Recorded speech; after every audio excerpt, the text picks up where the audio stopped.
اگر میں ایک لفظ ان کے لیے کہوں کہ جو سیاسی رپورٹ آئی ہے نا ان کی، اس میں یہ تمام کے تمام این آر او پازیٹیو پائے گئے ہیں۔ بسم اللہ الرحمن الرحیم۔ السلام علیکم ناظرین، عرفان ہاشمی آپ کو شو میں لندن سے خوش آمدید کہتا ہوں۔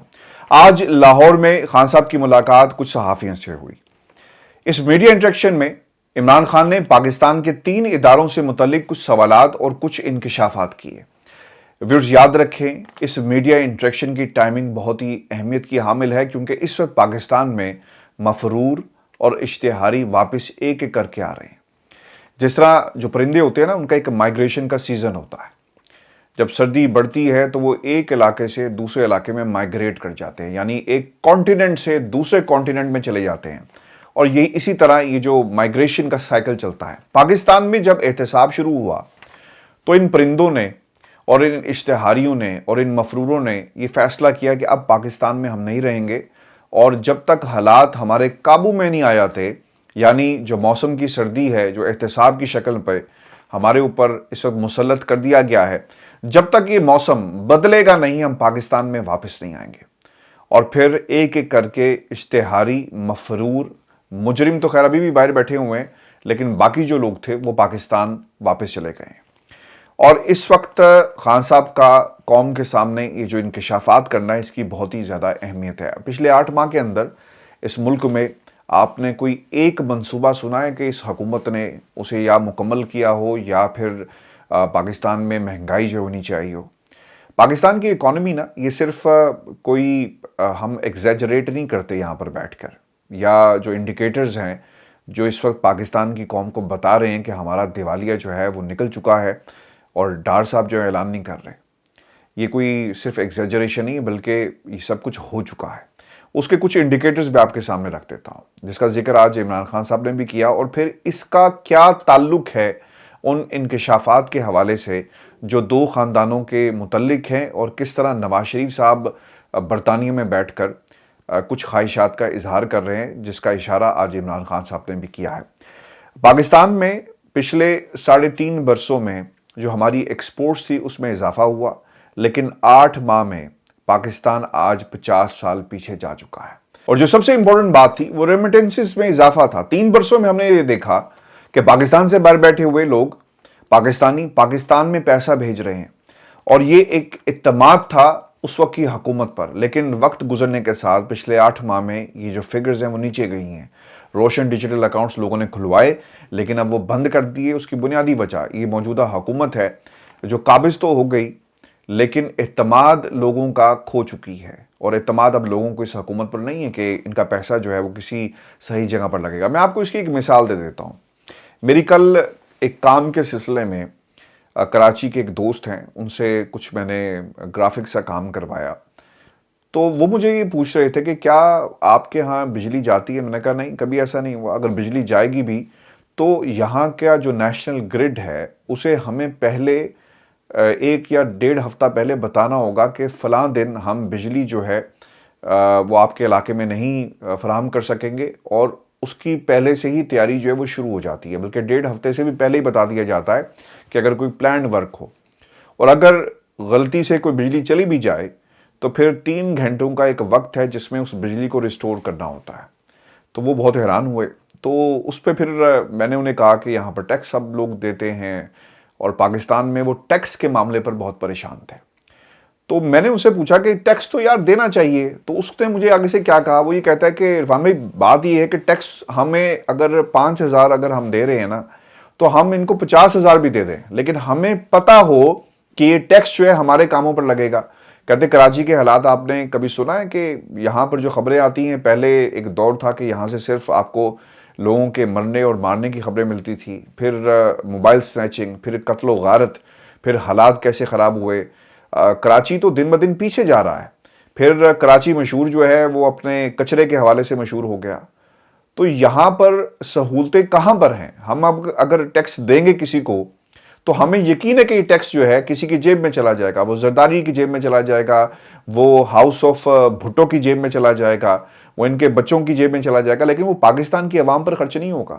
تو یہ وہ اعتماد ہے جو پاکستانیوں کو کم از کم عمران خان کی حکومت پر ضرور تھا کہ اگر پیسہ، اگر ٹیکس ہم نے ادا کیا یا پیسہ پاکستان میں بھیجا تو ٹھیک ہے، ہمیں معلوم ہے کہ جو شخص اقتدار میں ہے وہ اس کا صحیح استعمال کرے گا، یعنی ملک کو آگے لے کر جائے گا۔ لیکن اب یہ اعتماد پاکستانیوں کو اس حکومت پر نہیں رہا، جو صرف اقتدار کے لیے لوگوں سے ہاتھ میں لا لیتے ہیں۔ کوئی لندن آ جاتا ہے کسی سے ملنے کے لیے کہ بتائیں جی ڈیل کیا کرنی ہے، یعنی یہ سیاست کے اندر صرف پاکستان میں ایسا ہوتا ہے کہ ڈیل کر لیں جی، ڈیل دے دیں اور ڈیل کر لی جائے۔ تو یہ نمبرز جو ہماری اکانومی ہے that is right now in dire straits, حالات بہت زیادہ خراب ہو چکے ہیں۔ کرنٹ ریٹنگز جو ہیں وہ نیچے آ گئی ہیں، یہ بھی ایک انتہائی اہم نقطہ ہے، اور تمام چیزیں جو اس وقت معیشت سے جڑی ہوئی ہیں انڈیکیٹ یہ کر رہی ہیں کہ ملک اعلان نہیں ہوا لیکن اس کا دیوالیہ جو ہے وہ نکل چکا ہے۔ ریٹ آپ نے ڈار صاحب کے دعویٰ آپ نے سنا ہوگا کہ میں اس ڈالر کو 200 تک لے کر آؤں گا، تو کہاں گیا وہ دعویٰ، اور کہاں پر 200 سے نیچے لے جانا تو خیر بہت دور کی بات ہے۔ آج بھی اگر آپ پاؤنڈ کا ریٹ دیکھیں تو ایک پاؤنڈ جو ہے وہ 275-76 پر سٹینڈ کر رہا ہے۔ تو یہ جو دعوے تھے وہ دھرے کے دھرے رہ گئے، اشتہاریوں اور مفروروں کی واپسی کا سلسلہ جاری ہے۔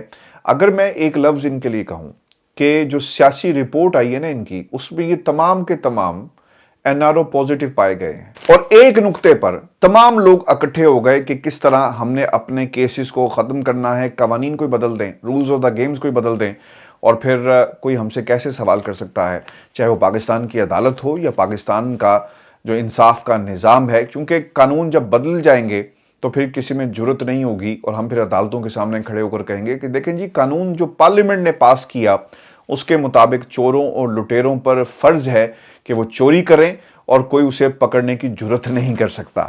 اب ڈالر جو ہے وہ تگڑا ہو رہا ہے، مزید تگڑا ہوگا، اور آپ دیکھیں گے، میں تو یہ کہتا ہوں کہ اسحاق ڈار صاحب کو آپ ٹیگ کر کے ان سے سوال پوچھیں کہ آپ تو کہتے تھے کہ اکانومی بھی صحیح ہو جائے گی اور مفتاح اسماعیل سے اکانومی کنٹرول نہیں ہو رہی، تو کہاں گئے آپ کے دعوے؟ 200 سے نیچے ڈالر آئے گا کہ بھی نہیں آئے گا؟ اور اگر نہیں آئے گا تو پھر فی الفور آپ کو اپنی کرسی جو ہے وہ چھوڑ دینی چاہیے۔ میں تو حیران رہ گیا، اسحاق ڈار صاحب نے ایک جملہ یہ کہا کہ مجھے سزا دی گئی، ملک کی اکانومی اوپر جا رہی تھی تو مجھے ملک سے نکال دیا گیا اور جلا وطنی پر مجبور کر دیا گیا۔ یہی بات نواز شریف کرتا ہے کہ جلا وطن کر دیا گیا، یہی بات اسحاق ڈار نے کہی۔ آپ لوگوں کو جلا وطن کس نے کیا تھا؟ آپ کے کیسز نے کیا تھا، آپ کے کرتوتوں نے کیا تھا۔ اگر آپ پاکستان کی عدالتوں میں جاتے انصاف کے لیے اور اپنی سزا کاٹ رہے ہوتے تو شاید میں یہ سمجھ سکتا ہوں کہ نواز شریف جو ملک سے بھاگ گیا تو یہ جو داغ ہے ان کے چہرے کے اوپر اور ان کی سیاست کے اوپر، شاید یہ داغ نہ ہوتا، اور شاید ان کی سیاست جو ہے اور ان کو چور راستوں سے پاکستان کی سیاست میں دوبارہ انٹر ہونے کی یہ جو کوشش کر رہی ہیں نہ کرنی پڑتی، جیل سے باہر آتے یا اپنا کیس لڑتے تو شاید حالات جو ہیں سیاسی منظرنامے پر مختلف ہوتے۔ لیکن اب نواز شریف جتنی مرضی کوشش کر لے، یہ جو مجرمانہ غفلت برتی گئی پاکستان کی عدالتی نظام سے بھی اور پاکستان کے یہ ایک مفرور اعظم کی طرف سے بھی، اس کی قیمت اب انہیں ادا کرنا پڑے گی۔ ویورز آپ کو بھی بتانے چلے کہ ایک سوال خان صاحب کی طرف سے پاکستان کی اسٹیبلشمنٹ سے پوچھا گیا۔ خان صاحب یہ کہتے ہیں، اور یہ سوال انہوں نے یہ آج سے نہیں پچھلے 8 ماہ سے کر رہے ہیں، پہلے جنرل باجوہ سے یہ پوچھتے تھے، اب پاکستان کی اسٹیبلشمنٹ کو یہ بار بار کہہ رہے ہیں کہ ملک کے اندر اگر آپ کو استحکام نامی کوئی چیز چاہیے تو اس کا ایک ہی حل ہے کہ آپ الیکشن کروائیں۔ اچھا یہ چلتا کیسے سلسلہ؟ میں نے آپ کے سامنے پہلے اکانومی کے جو انڈیکیٹرز ہیں وہ بڑی تفصیل کے ساتھ رکھے، اور پھر چور واپس کیسے آئے۔ دیکھیں ملک کے اندر اگر استحکام نہیں ہوگا نا تو لوگ انویسٹ کیسے کریں گے؟ سیریا میں کون چاہے گا جا کر کوئی انویسٹ کر سکے؟ افغانستان میں کون جا کر چاہے گا کہ وہ انویسٹ کرے؟ کیونکہ وہاں کے حالات ایسے نہیں ہیں۔ کون سی گورنمنٹ ہے، کس سے بات کرنی ہے؟ جہاں پر لا اینڈ آرڈر کے مسائل ہوں، یہاں پر تو لا اینڈ آرڈر کے مسائل تو اس حد تک نہیں ہے، لیکن یہاں پر جو سیاسی مسائل بن گئے، حکومتیں گرتی ہیں، حکومتیں بنا دی جاتی ہیں، اور لوگ اپنے گھروں کو بھرنے میں لگے ہوئے ہیں، یعنی انسرٹینٹی اس لیول تک پہنچ گئی ہے اور کرپشن اس لیول تک پہنچ گئی ہے کہ اعتماد لوگوں کا اٹھ گیا۔ اگر عام پاکستانی کا اعتماد اٹھ گیا نا پاکستان سے کہ میں نے اپنے پیسے نہیں بھیجنے، تو پھر جسٹ امیجن کہ پاکستان سے بیٹھا ہوا باہر جو انویسٹر ہے وہ کس طرح اپنا پیسہ پاکستان میں لے کر آئے گا؟ اس کے پاس تو ایک جواز موجود ہے کہ آپ کے اپنے لوگ آپ کے اوپر بھروسہ نہیں کرتے، آپ کی حکومت پر بھروسہ نہیں کرتے، جن کے پاس گرین پاسپورٹ ہے وہ خود یہ کہتے ہیں کہ ہمیں اس حکومت پر بھروسہ نہیں ہے، تو پھر آپ ہم سے کیوں ایکسپیکٹ کرتے ہیں کہ ہم جو ہے آپ کے ملک میں آ کر انویسٹمنٹ جو کریں گے؟ پاکستان میں انویسٹمنٹ نہیں آ رہی، ہماری ایکسپورٹس میں اضافہ نہیں ہو رہا، تو سوال یہاں پر یہ ہے کہ ایک منصفانہ انتخابات ملک کے اندر کروائے جائیں جو سوال خان صاحب پاکستان کی اسٹیبلشمنٹ سے کر رہے ہیں وہ اس لیے کر رہے ہیں کہ یہ نہ ہو کہ ہمارے پاس جو ہے اپنے دفاع کو مضبوط کرنے کی تو بہت دور کی بات ہے، اس کو برقرار رکھنا بھی ممکن نہ ہو، پیسے دینے کے لیے ہمارے پاس خزانے میں موجود نہ ہو، اور اگر ایسا ہو گیا تو پھر دشمن جو ہے پہلے وہ آپ کی اکانومی پہ اٹیک کرتا ہے، اخلاق ختم کرتا ہے، اور اکانومی اگر تباہ ہو جائے، اخلاقیات ختم ہو جائیں، یعنی کرپشن عام ہو جائے۔ پاکستان دنیا کا شاید ایسا ملک ہوگا جہاں پر کرپشن جو ہے نا اسے لیگل کر دیا گیا۔ یہ سلمان شہباز کا پاکستان میں آنا، جس کا خان صاحب نے آج بڑی تفصیل کے ساتھ کہا، اور پھر باقی لوگوں کا آنا، یہ کیا انڈیکیٹ کرتا ہے کہ پاکستان میں کرپشن کوئی بری چیز نہیں ہے۔ پاکستان میں کرپشن کرو، بڑی کرپشن کرو، تاکہ جو لوٹ کا مال ہوگا وہ تقسیم کرنے میں، اپنے کیس کو دبانے میں کام آ سکے، اور جو بچ جائے گا اسے ملک سے باہر جو ہے جہازوں میں رکھ کر بھیج دو، اور پھر اسے انویسٹ کر دو، کوئی آف شور کمپنی بناؤ، پھر اس پیسے کو سرکولیٹ کرو، ٹی ٹی ایس لگاؤ، اور پھر وہ پیسہ پاکستان میں آئے، اور پھر اسے حلال کر کے کہو کہ ہمارے اوپر جو ہے وہ سیاسی مقدمات جو ہیں بنا دیے گئے۔